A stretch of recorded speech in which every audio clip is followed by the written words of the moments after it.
Please welcome to the stage, Mike Zakarian.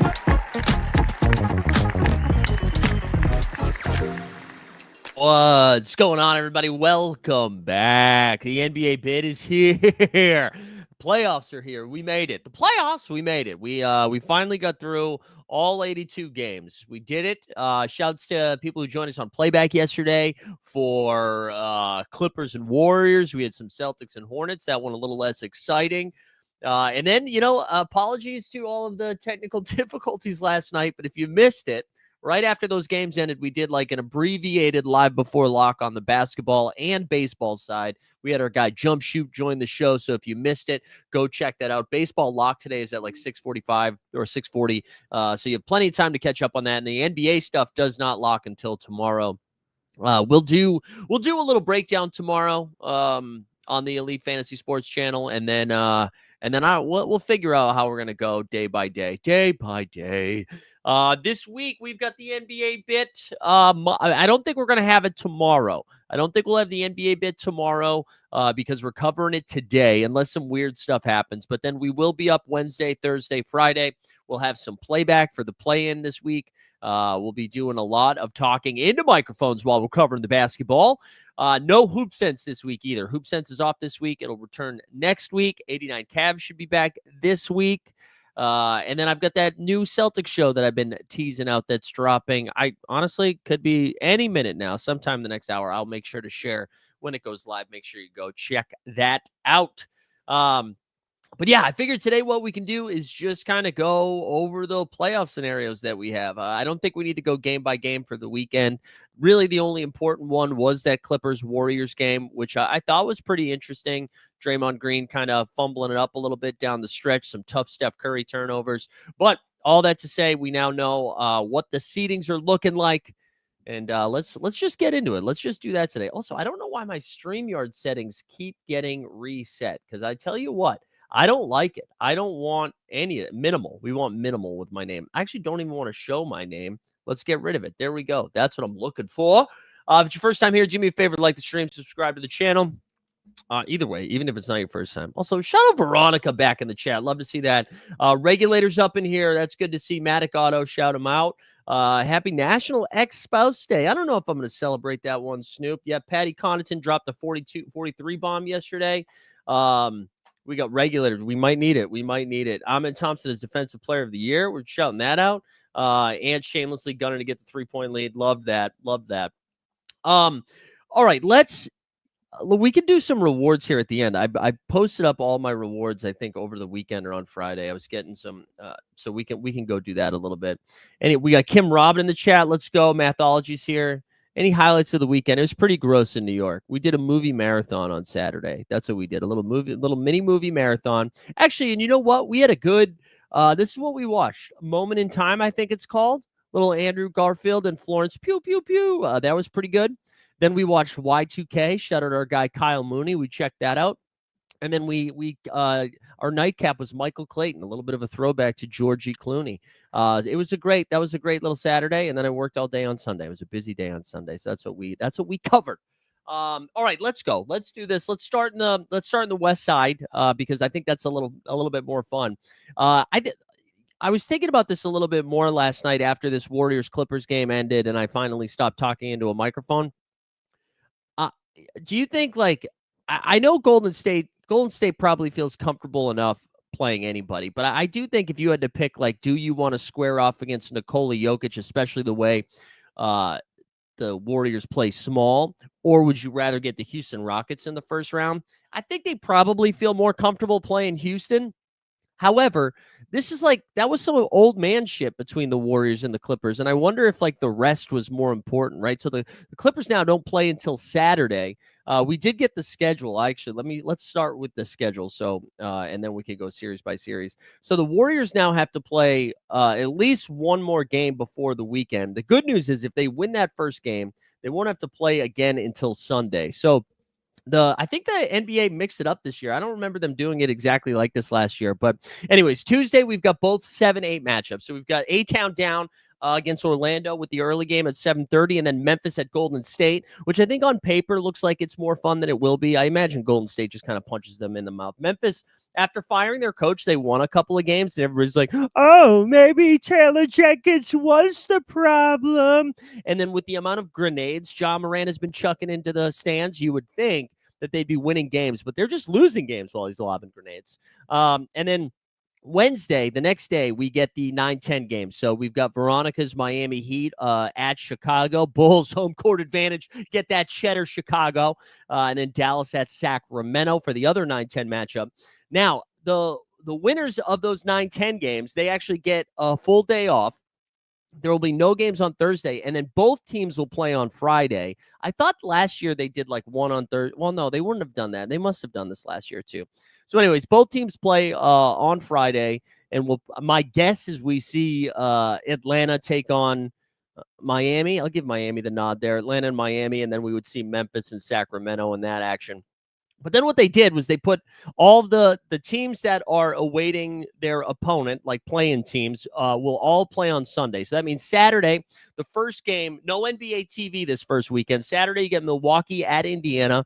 Then we'll get Clippers at Denver, Detroit at New York, and then Minnesota at LA. That is a fun-ass day. And then on Sunday, we'll get all of the playing teams waiting for their opponents. So we'll have Cleveland at whomever. Hosting whomever.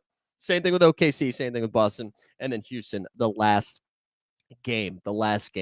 Miami always tries to win. It's annoying. I agree. Is there a 9-10 team that can win two? I think Chicago's weird enough that they could win two. I think Chicago and Miami. I don't think anybody can do it in actually, yeah. I think again, Memphis sucks, man. Memphis is in a weird spot. My guess is the East has a better shot at winning two than the West. I think the West is a little bit more clear cut.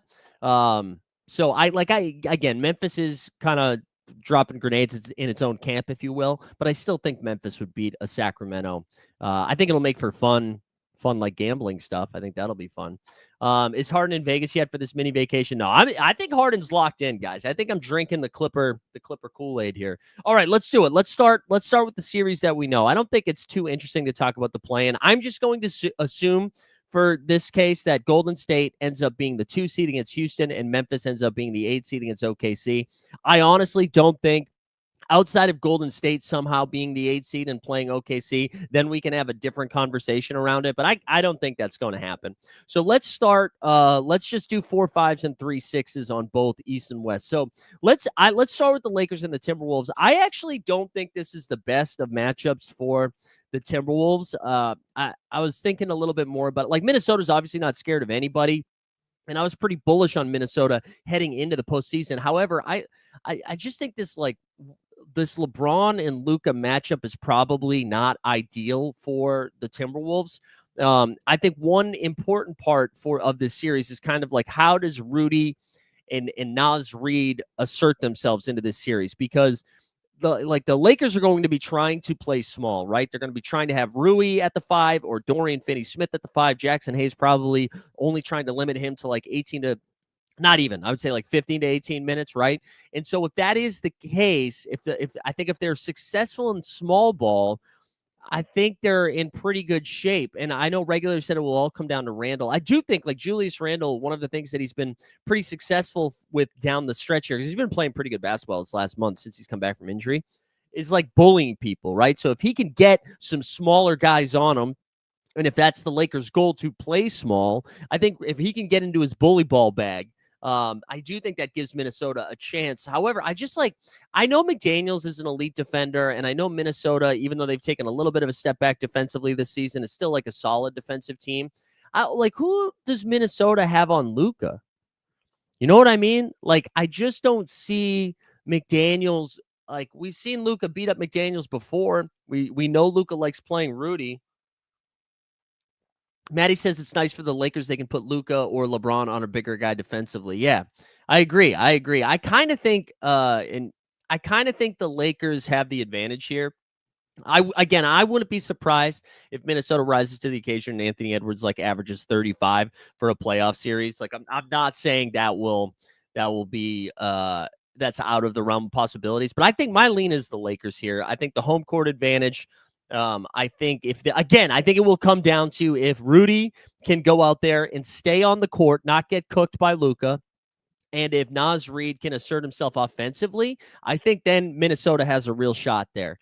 But I think my lean in this series would be the Lakers, and I think I would go like Lakers in 6 or Lakers in 7, one of those two. Regulators calling the Wolves there. Listen, I could absolutely be wrong on this. I think the margin for error are going to be so thin in a lot of these series because of how, especially in the West, because of how close everything is.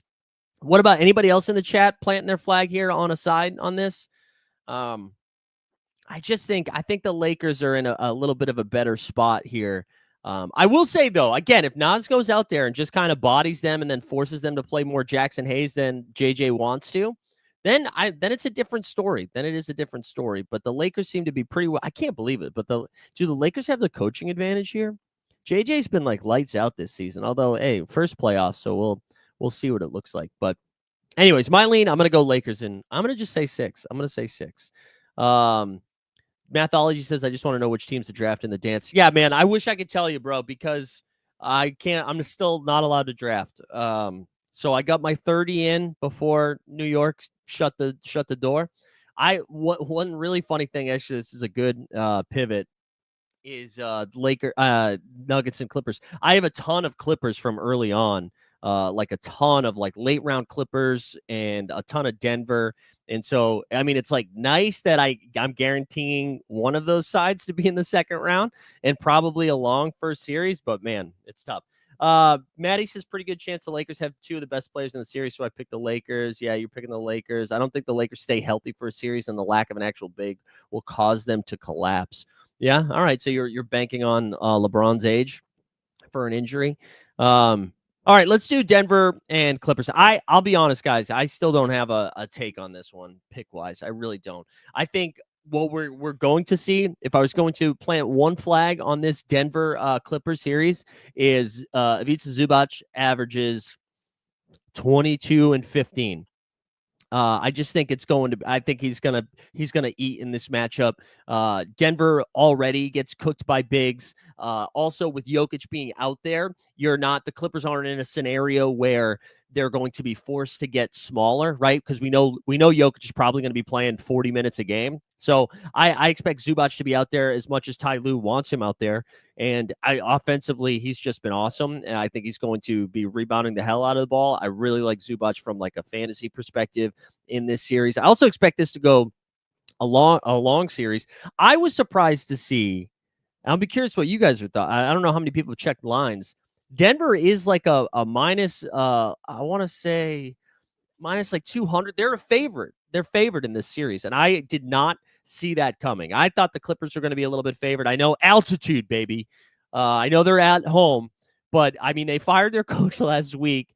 Russell Westbrook seemingly out of the rotation now, which a lot of people are like, oh, that's good. That means no Russ in the playoffs. He can't screw things up.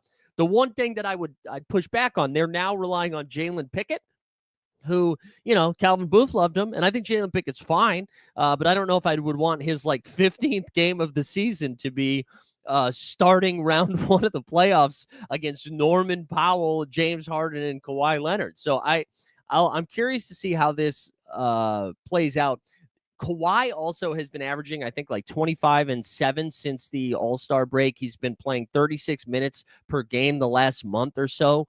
And so Kawhi, again, you're now banking on Kawhi to be healthy for a full round of playoffs, which I don't think he's done in the last 5 years. So that there's a lot on that. There's also James Harden, and we know James Harden is at least going to kick himself in the dick for at least one game during a 7-game series. He'll also go for 50 in one of these games, but there will be one game where he has 8, 6, and 8. Also, we saw Ben Simmons out there yesterday. How many Ben Simmons minutes are we getting? I don't really know. Generational Hater says Clippers are scary. Kawhi in full health. Harden dropping 35 and 10. Zubac a top 5 big. Dunn a top 5 defender. And Powell getting buckets. Yeah, I mean, I said this last week. I think the Clippers were the most dangerous team outside of the OKC Thunder in the Western Conference. I would have said the Denver Nuggets are probably the third most dangerous just because of Jokic's ceiling. But I kind of go back to what Regulator was saying too. Jamal Murray, the Denver will go as far as Jamal Murray goes. And the good news for Denver, Jamal Murray has played 2 consecutive games after coming back from an injury that sounded like it was going to be really bad. He's looked okay. He hasn't looked awesome, but he's looked okay. Also, shout out the Houston Rockets, man. Although, also maybe pause for concern for the Houston Rockets.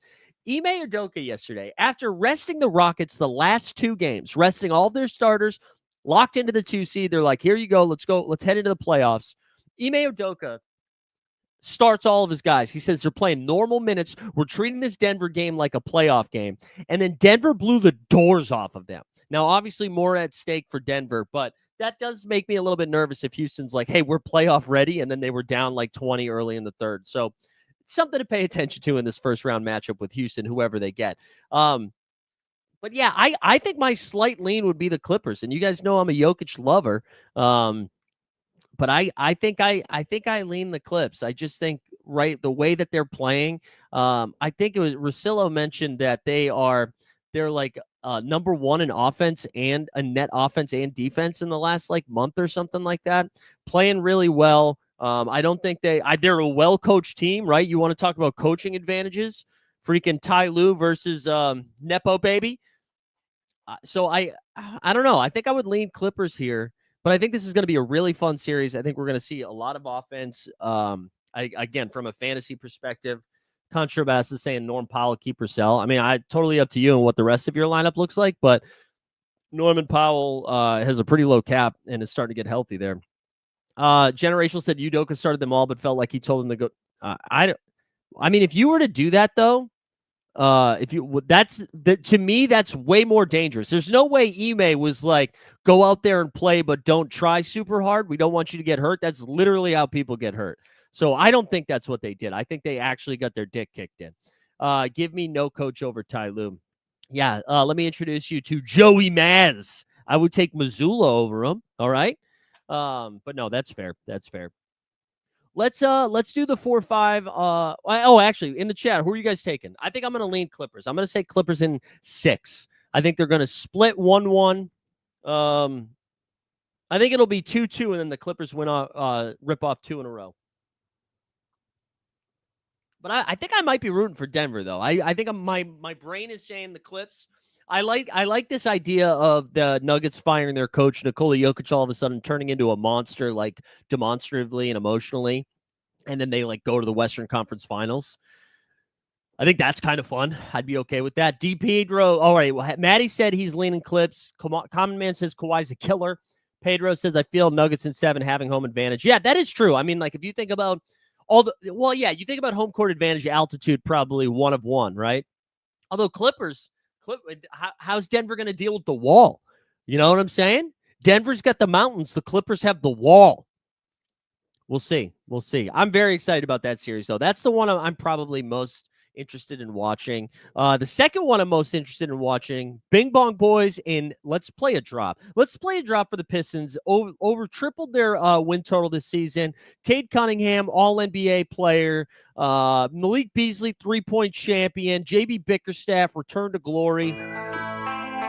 Detroit basketball!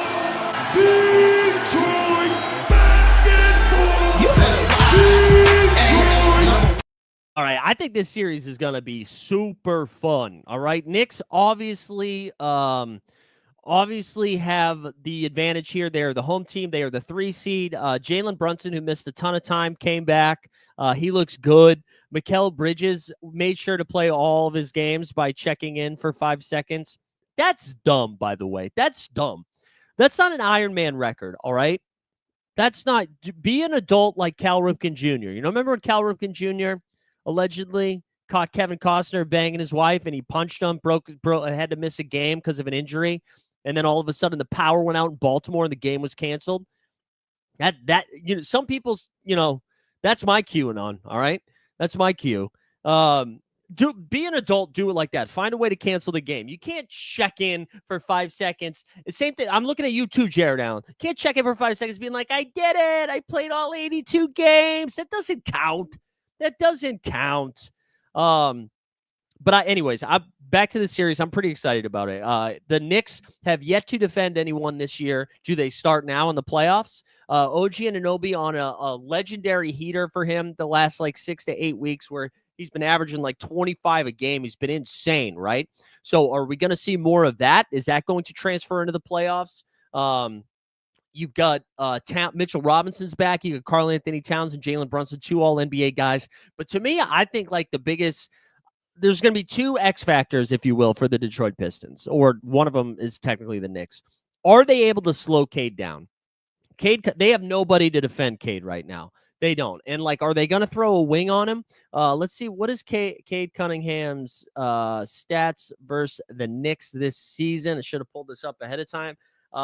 He was 31 points, 8 dimes, and 5 boards against the Knicks this season. 31, 8, and 5. I don't know how they're going to handle it. I don't know. Do they throw, like, I guess my guess would be Bridges starts on him, but like Cade is big enough that I don't know. Do they throw OG Anunoby on him? And listen, I'm coming home. I'm coming home. Tobias Harris, Strong Island. All right. He's coming home to New York City, baby. Does he take over? And I mean, I joke about that, but I do think this could be a Tobias Harris series only because if the Knicks are putting so much energy on Cade Cunningham, I do think Tobias is going to get whatever shot he wants. Now, Philadelphia fans are probably like, yeah, good luck, man. You're relying on Tobias Harris to show up in the playoffs. Good luck. I think Jalen Duren should be fine in this matchup on the offensive side. Be curious to see, like, can they slow down Brunson, who admittedly, like, yes, he's healthy again. I don't think he looks 100% right now. Are they able to slow him down a little bit? Because I think the 2-headed monster of Brunson and Cat could give problems to Detroit. Detroit, I will say, has done a pretty good job defending bigs this year, but Cat is not your typical big, especially with the way he stretches the floor. I think it's going to be really fun. Maddie says depends on how the series is officiated. If they hit Asar and Duren with some ticky-tack stuff early on, we'll change the complexion. Yeah, we'll have to see that. That is true. I mean, also, over under 2.5 fights. Like, this is going to get feisty as F, man. I think we're going to see a ton of anger, and I'm excited for it. Beef Stew's going to play like 12 minutes a game, and he's going to get like 4 or 5 technicals. Like, he's Draymond Green on steroids is Beef Stew.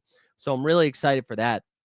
I am really tempted to take Pistons in this series.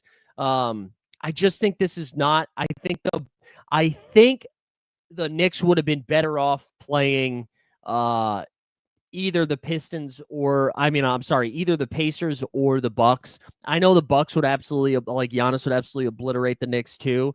I just think this is a really tough matchup for them. This is such a cop-out, but I do think if Detroit is able to go back home 1-1, I feel very comfortable in picking the Pistons. I just think, again, if Cade averaging 31, 8, and 5, What's your prediction for Brunson versus the Lakers? Brunson's not playing against the Lakers, so I don't know what you mean. I don't know what you mean. Regular saying Knicks in 6. Yeah, I think there is really, it really does come down to. I think that was a good point earlier in the chat of how this game is officiated. If they're able to get physical, I do think that is advantage Detroit, especially with the way the Knicks. Again, I can't stress it enough.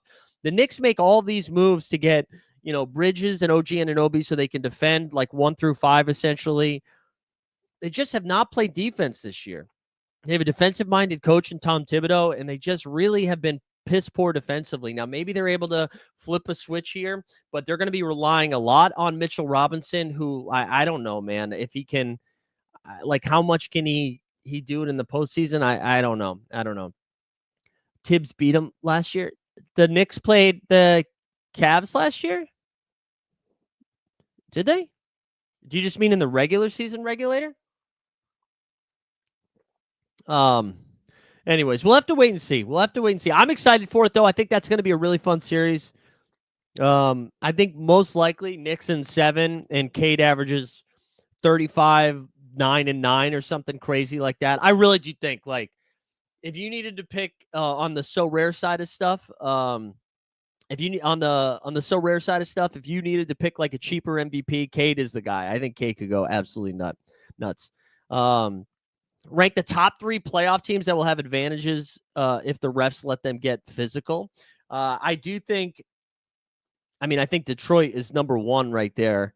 I'd throw the Timberwolves in there. Timberwolves like to slap around. And I think if they're able to like really apply some pressure with their wing defenders and McDaniels and Nickeil Alexander-Walker, I think Minnesota would benefit from a loose whistle, if you will. And then, I don't know, maybe Houston. Houston, honestly, probably should be number 1. We'll get to those 2-7 matchups here in a second, but Houston will especially if they're playing Golden State, man. They will be very physical. Let's do Pacers-Bucks here. I think this is my spiciest take here. Now, again, if we get news that Damian Lillard is going to play basketball in the first round, which I highly doubt, supposedly he has some appointment either today or tomorrow where the doctors will give an update on his ability or his availability. The reporting that I've been seeing, it sounds more like Milwaukee or Dame would be ready in like the 2nd round, potentially the 3rd round. I'm going to say Pacers in 5. If there's no Dame, I'm taking Pacers in 5. I'm not going to be fooled by the Bucks here down the stretch. I know they've been winning games here lately. I'm going to go over to their recent performance here. Like they won yesterday's game because Pat Connaughton scored 43 in a game that didn't matter, right? They've won 2 games against the Pistons down the stretch. Then they beat the Pelicans. The Timberwolves win is the legit one, right? The Timberwolves, they came back. They were on a 34-3 run or something like that to end the game, or 31-3, whatever it was, to win that game. Then they beat the Pelicans. They beat the Heat in overtime without Tyler Hero. They beat the 76ers. They beat the Suns. Before that, they had dropped games to the Suns, Nuggets, Knicks, and Hawks. So I am not buying the hype on this Milwaukee run here. I know it probably upset Snoop-a-Loop quite a bit.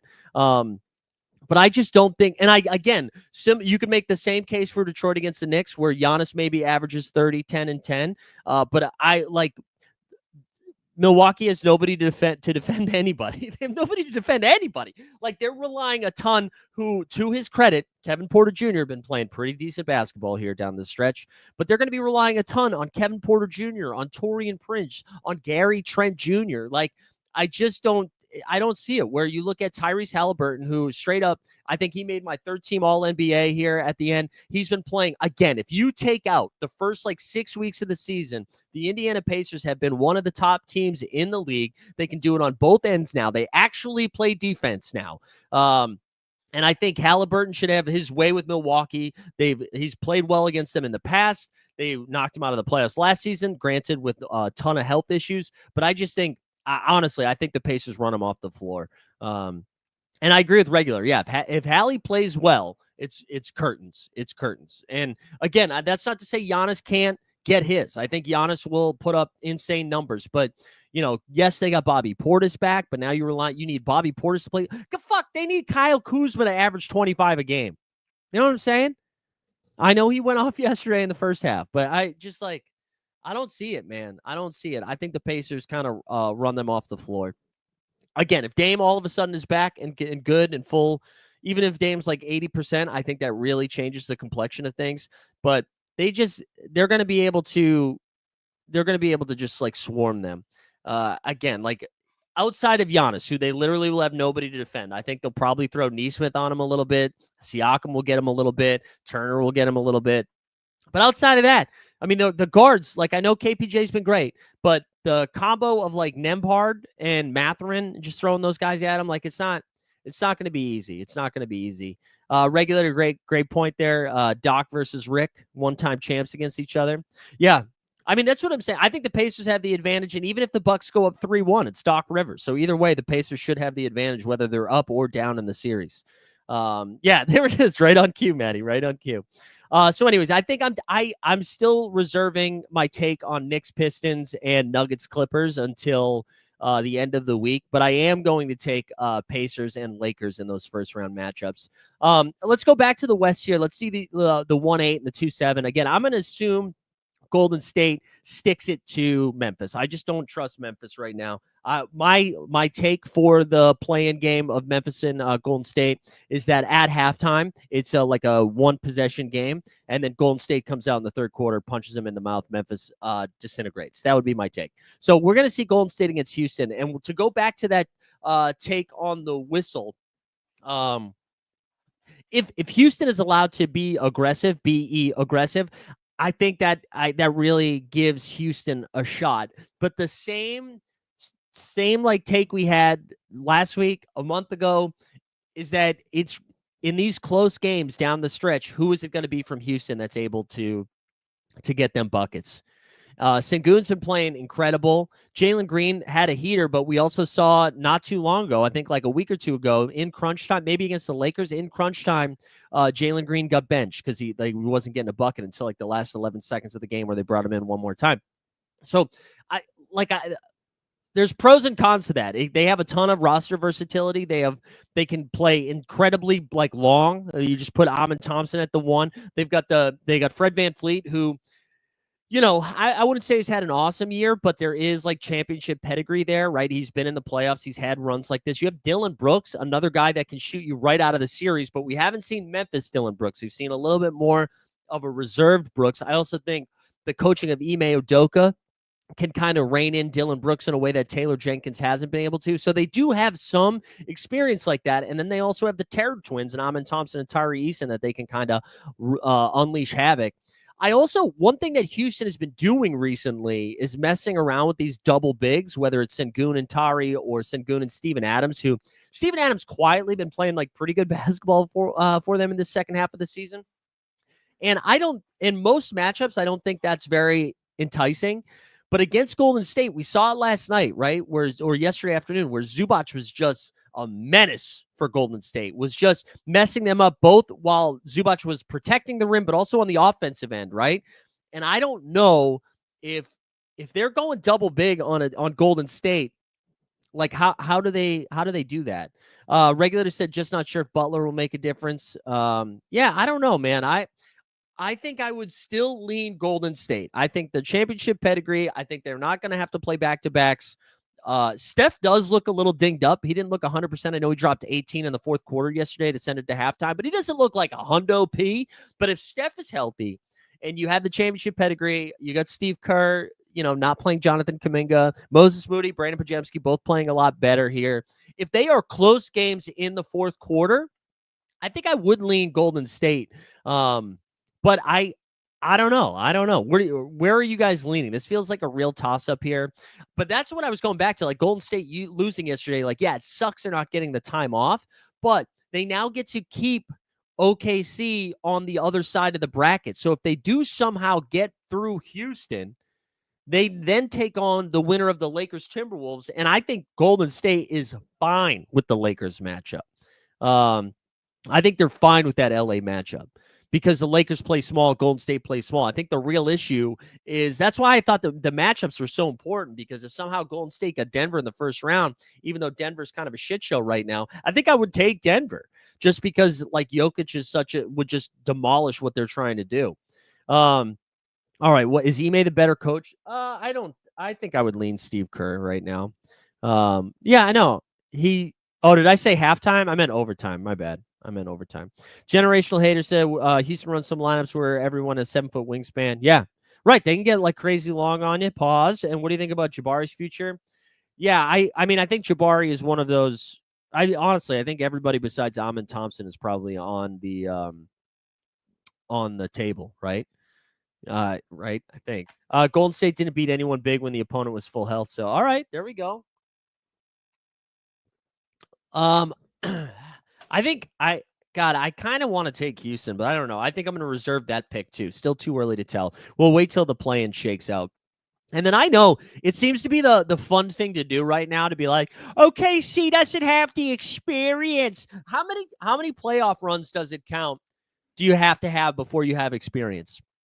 Is it 2, 3, 5, 10? Like, do you have to win a title before you're considered experienced? And I know that seems to be the fun thing to do, that they are whoever OKC plays, it's Thunder in 4 or 5.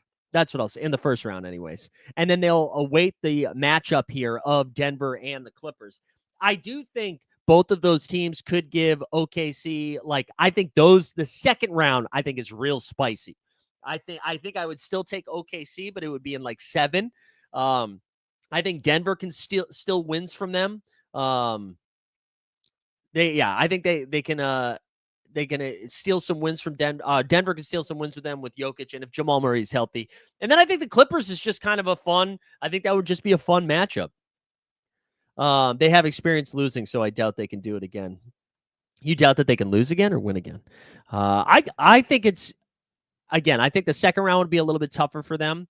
I also think, though, the way that if they do make it to the conference finals, they're looking at, right, it's either Houston, Golden State, Lakers, or Timberwolves, right? I think their second round is going to be their hardest matchup. I think their second round is going to be their hardest matchup. Who do you got between Memphis and Houston? Memphis is not winning that game. I will be stunned if Memphis wins that game against Golden State. I'm sorry. That's not the matchup. But yeah, DJP says they're probably a second round exit. Yeah, I think that's like a common thing that people are saying, that they don't trust OKC here. They were like, well, who's their second scorer? I mean, I think that the additions of Hartenstein and Caruso might seem understated in the regular season. I think they're going to be pretty important here in this postseason run.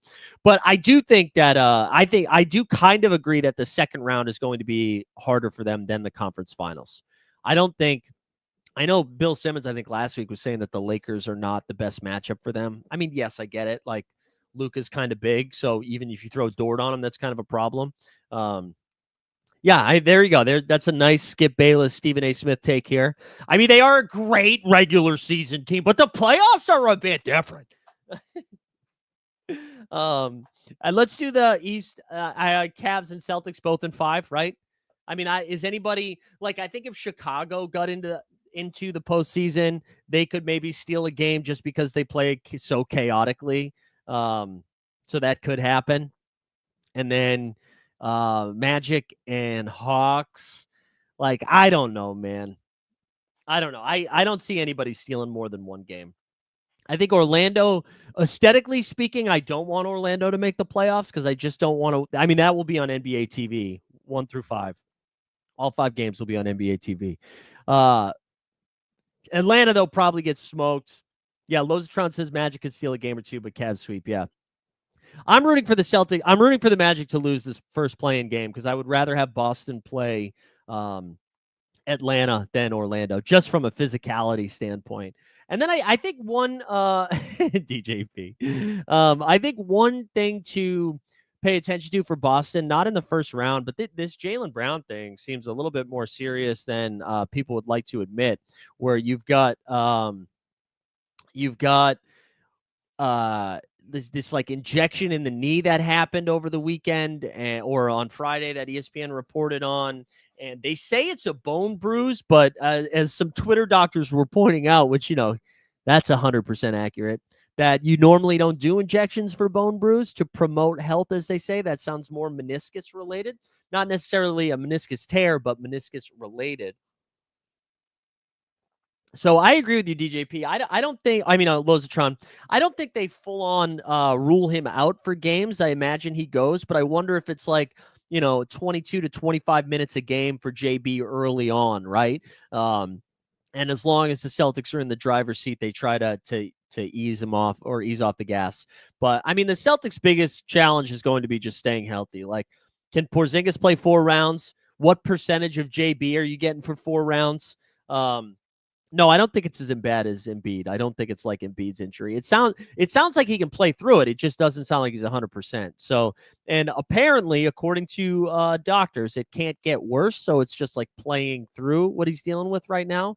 But I don't see the Celtics having any problem in the first round. And honestly, so they'll take on the winner of that Knicks-Pistons series.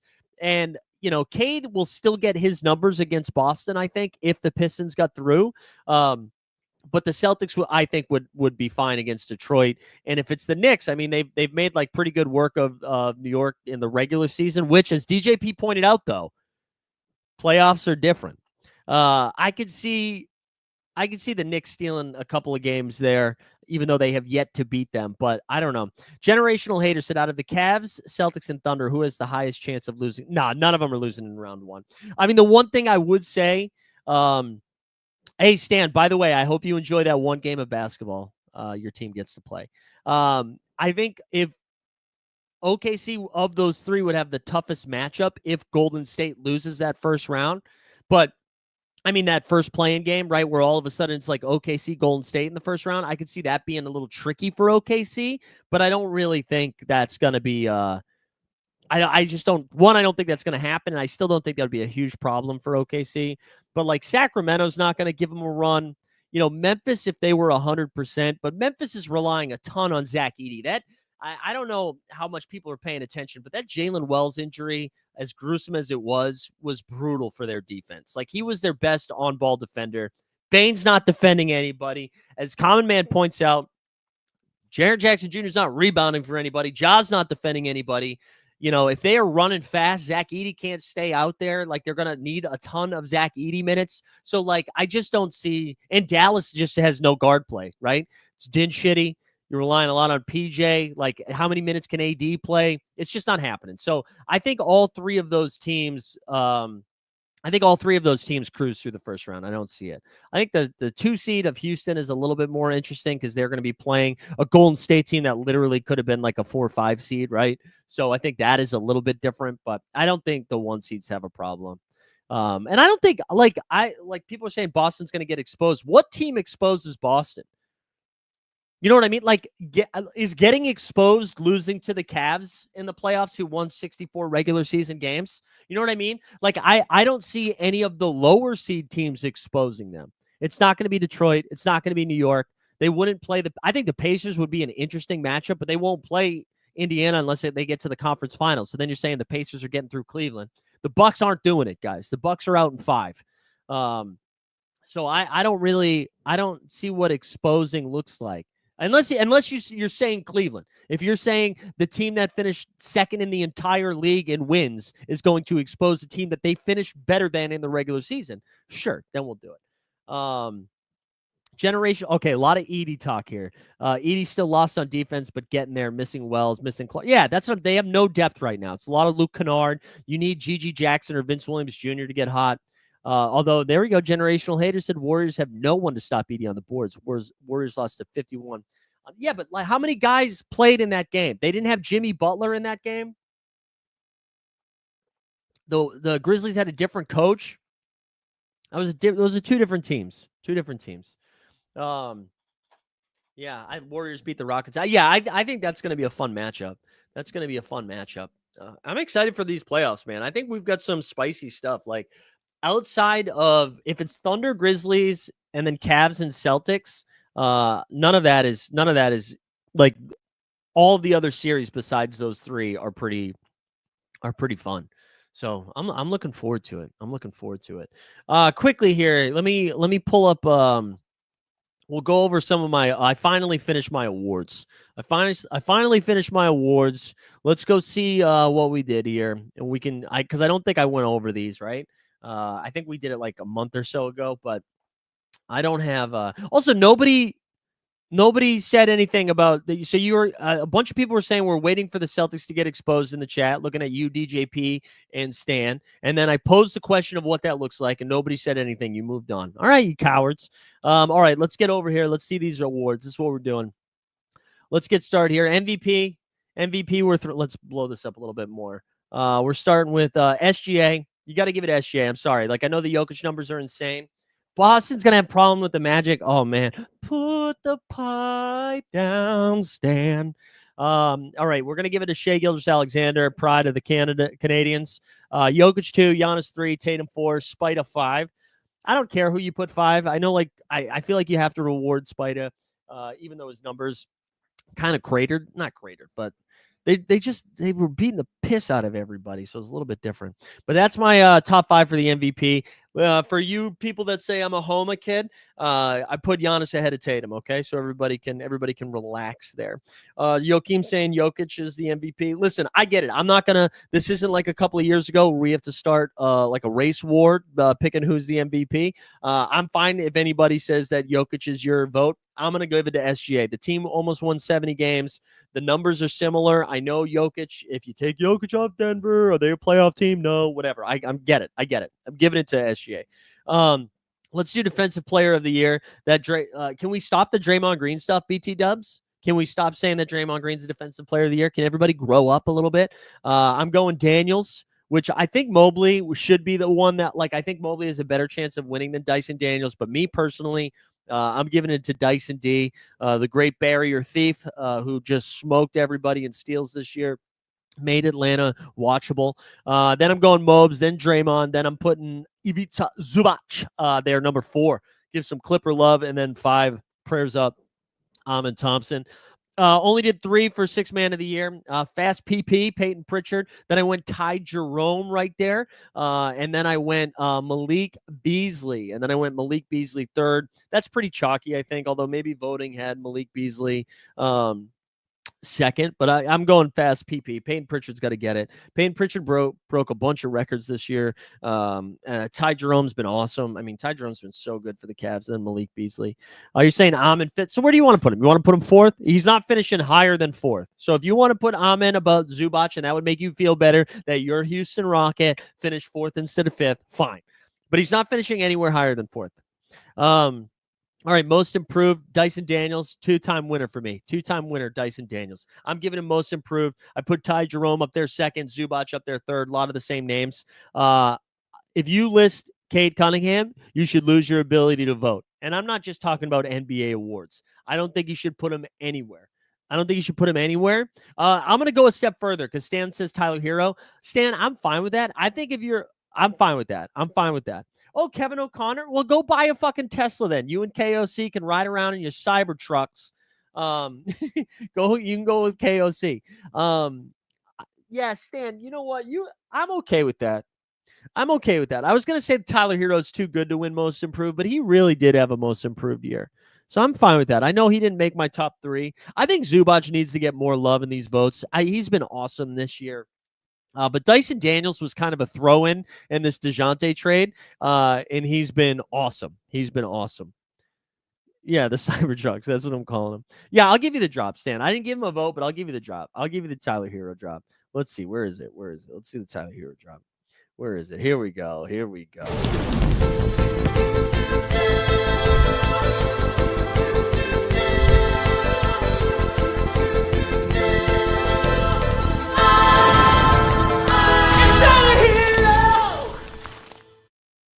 All right, hold on. Jokic MVP. Haiti gets penalized for winning before. This will be the 2nd that was stolen from him. You know what, though? I don't think it's a spread the love thing. I don't think so. I think SGA, earned an MVP nod. I really do. I agree with the first one, though. I agree with you with the first one. He did get 1 stolen. And, yeah, Triple J be gone. You can't put him up there. Christian Brown's been great, too. I think that's a fine shout-out. Coach of the year. I'm giving it to Kenny Atkinson. I think Kenny Atkinson's been awesome. Ime Udoka, I'm putting on number two. Number two, the Houston Rockets, big win jump here. I put JB Bickerstaff right there. Wait, Amin Thompson is the best of. Hey, you know what, generational hater? You know what's different about the Rockets fandom and the Celtics fandom? I don't. It took me a minute to even know what game you were talking about because it was a regular season game in January. You know what I mean? Those don't register for Celtics fans. We don't. I don't care about those games. So, congrats to you. You made the playoffs this year. You're a 2 seed, and then hopefully you have some playoff memories that you can reference now moving forward instead of January regular season games. An L is an L. Yeah, there we go. Any sort of congrats, brother. Congrats. But yeah, I think, and then JB Bickerstaff 3. I wanted to throw one more name out there. I think Ty Lue should probably get some love. I'd be fine if you throw Ty Lue anywhere up there. Also, I was just giving your coach some love, and you're still out here. Amin Thompson is Defensive Player of the Year. But there we go. Those are my coaches. Rookie of the Year went Stephon Castle, Zachary Risache, and Matas Bucelis third. Bucelis probably shouldn't finish third, but that's what I liked. I wanted to put him there. It probably should be like an ED. Collier also racked up some crazy numbers, but that team sucked, man. It's hard to do it. But anyway, Stephon Castle, probably the best rookie. Nah, I mean, Khalil Ware's around there. But Khalil, you know why Khalil Ware's not on this list? Because of Eric Spoelstra. Eric Spoelstra just like would not give Ware legit minutes. We had that whole stretch where he was basically getting a double-double in 2.5 quarters, and then would do nothing. And then he wouldn't be allowed to play in the fourth quarter. Stan, I feel like will agree with that take about Khalil Ware. And Spoelstra just did not want to play him. It took him a while to break the rotation. And then when he did break the rotation, he really limited the minutes. Yeah, Jalen Wells I think is fine. You can put Jalen Wells there. There we go. Yeah, there we go. He agrees. All right, there we go. Yeah, top 5. Yeah, top 5 is fine. Yeah, Sar came on pretty strong towards the end too. You could put Sar, but I think I just really liked what I saw from Bucelis the last 2 months, so I kind of forced that in there. But yeah, Sar's been awesome too. Honestly, the rookie class a little bit better than they got credit for. Maybe no superstars, but we'll get some all-stars out of there. There you go. That's a good get right before the playoffs, man. Bronny, first team All-NBA. All right, here we go. This is my first team All-NBA. We threw Shai Gilgeous-Alexander up in there, Nikola Jokic up in there, Jason Tatum, third team number 3, Giannis number 4. I think it was the clear 4 right there. And then number 5, you feel like you do whatever you want. I threw Steph Curry in there. I think Steph's been awesome this year. I know he got dinged up a little bit at the end, which kind of hurt his case. But I got him. First team All-NBA. My second team All-NBA, I went Spida, who you probably could put 5th there in the first team. I went Anthony Edwards. Then I went LeBron James. I threw Evan Mobley and then Karl Anthony Towns. That last spot really was Evan Mobley. I kind of was deciding between Evan Mobley, Karl Anthony Towns, and Jalen Brunson, 2 for 3. Or I had 3 guys for 2 spots. And ultimately, because Brunson missed some time at the end, and he also got off to a slow start a little. Oh, I guess it was Cat who got off to a slow start, and then Brunson slowed down. Anyways, I put Brunson third team All-NBA, along with Tyrese Halliburton and Cade Cunningham. And then I threw Triple J in there, along with James Harden. Those last couple of spots were kind of tough, but Harden, honestly, you could make a case for him to jump up there. Yeah, Luka didn't play enough games. Yeah, DJP, I was fine with that too. I had Spida ahead of Curry like a month ago and then shifted there at the end. And then I even went ahead and did first team all defense and second team all defense. So when Mobley, Dyson, Amin Thompson, let's do our guy, Lou Dort. Let's do a little Dort report there. Let's do it.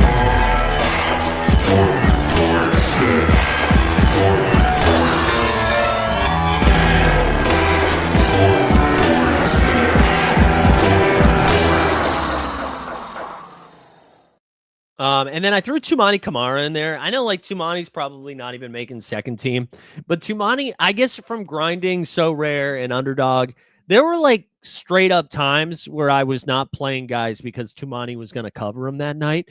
And that's similarly to what I do with Lou Dort. I mean, Amin Thompson's up there too in that. So I don't know. I wanted to give Kamara some love. And that's why I kind of moved Zubac from first team to second team. Same thing with Draymond, but whatever. I don't care. I put Zubac, Draymond, Rudy, Yesant. I put Tatum up in there. I did. I went through and put Tatum up there. And then I threw Triple J on second team at the end. So there you go. That's my unofficial ballot. My unofficial ballot. Let Zakarian vote. Hashtag let Zakarian vote. But there you have it, baby. There you have it. Just a reminder, this is what we got going on the rest of the week. So there's going to be no NBA bit tomorrow, okay? No NBA bit tomorrow unless I go for 25 tonight in my 40 and over league. Old Man Hoops returns tonight at 7 o'clock. So if we ball out, you damn right I'm firing up the stream. But the NBA bit will be Wednesday, Thursday, Friday this week. I'm sure we'll have some playback on Tuesday and Wednesday for the play-in games, and then Friday as well. No Hoop Sense this week, but 89 Cavs is coming back. And then I mentioned this a couple of times last week and at the top of the show. I got a new Celtics channel that's dropping. We partnered up with a company that's helping us out with some editing, some SEO, all of that fun stuff. So we're going to be firing that up, and that's going to drop today. I don't think the YouTube channel is live yet, but once it's live, I'll share it with you guys. And yeah, go check it out. Go check it out. I'm excited about it. It's going to be called Celtics Daily. I think we're going to be firing up like 4 or 5 videos a week. So just like quick hits, like little 15-minute bangers, if you will. And starting now all the way into the off season. Going to be fun. You're going for the 3-point title like Seth Curry. Yeah. I think I mentioned this last week or 2 weeks ago after our first game. I don't think I'm going to have a shot at it this time. Our team got better. Our team got a little bit better. So I'm going to be taking less shots. So I'm going to probably be going from taking like 10 threes a game to 6 threes a game, most likely, as long as we have our full roster, which is good. We're going to win more games, but I'm going to be taking less shots. So I'm going to be, instead of going, 4 for 10, 3.5 for 10, I'll probably be going for like 2 for 6, 3 for 6. So that's what it's going to be looking like from 3. Because we got this guy Dre who joined the team, and he is getting up. He's probably taking 1 or 2 more threes than me a game, and so that just kind of averages it out a little bit. I was really the only 3-point shooter up until now. Now we got 2.5, I would say, which is good. I'm sure you wanted that breakdown. DJ, somebody was asking for any MLB advice. I'd go check out the video we did. I just saw your other comment. Check out the video we did yesterday. I know the technical difficulties were terrible, but we did the first 40 minutes talking about NBA, and then the last 40 minutes talking about baseball with our guy Jump Shoot, who kind of broke it down a little bit, but there you go. Yeah, we're Duncan Robinson, baby. Need to get paid like Duncan Robinson. But appreciate everybody tuning in today. Hope you guys have a great start to the week. We'll see. We will probably fire up a basketball stream tomorrow on the Elite Fantasy Sports stuff to get you ready for the play-in action. But other than that, we will be back with the bit on Wednesday. Let's get after it.